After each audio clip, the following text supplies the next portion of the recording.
सभी प्रभु प्रेमियों को मेरा प्यार भरा राधे राधे। इस वीडियो में हम चर्चा करेंगे शरद पूर्णिमा की। शरद पूर्णिमा जो अपने आप में बहुत बड़ा दिन है और इस दिन को बहुत शुभ माना जाता है सनातनियों में।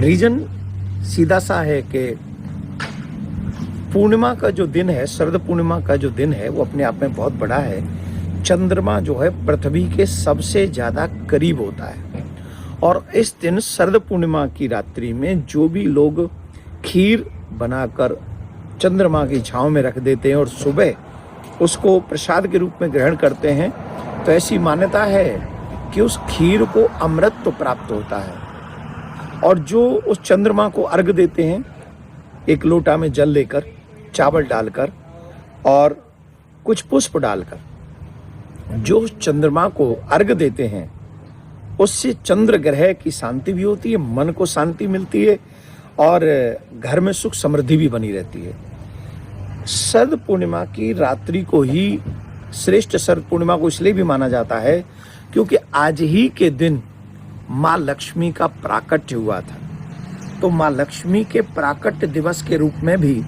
शरद पूर्णिमा को माना जाता है। श्रेष्ठतम ये शरद पूर्णिमा को माना जाता है इसलिए। और रात्रि में क्यों विशेषता है? क्योंकि इसको कहते हैं को जागृति। इसका मतलब है को जागृति, संध्या भी इसको कहते हैं। इसका मतलब ये हुआ कि रात्रि में, शरद पूर्णिमा की रात्रि में माँ लक्ष्मी पृथ्वी पर भ्रमण करती हैं। ये देखती हुई को जागृति माने कौन जाग रहा है। और जो उस रात्रि में जागरण करके, कीर्तन करके, जो अपनी उस रात्रि में जागरण करते हैं, माँ लक्ष्मी की कृपा उनके ऊपर होती है। इसलिए प्रिया कांजू के मंदिर में तो आप सबको पता ही है कि रात्रि में कीर्तन होता है पूर्णिमा पर। तो जो उस दिन रात्रि पर जागरण करते हैं, माँ लक्ष्मी की कृपा उन पर होती ही होती है। अन्य भी, तुलसी महारानी को भी लक्ष्मी का ही रूप माना जाता है। उस दिन महारानी लक्ष्मी, तुलसी देवी को भी पूजन करना चाहिए और चंद्रमा को अर्घ देना चाहिए, लक्ष्मी नारायण की पूजा करनी चाहिए। और हमारे वृंदावन के विषय में तो कहते हैं, आप सभी जानते हैं कि हमारे वृंदावन का चंद्र तो श्री कृष्ण है और उन कृष्ण चंद्र की रासलीला भी ब्रज में जो महारास लीला हुई, काम को परास्त करने वाली, वो भी शरद पूर्णिमा की रात्रि में हुई।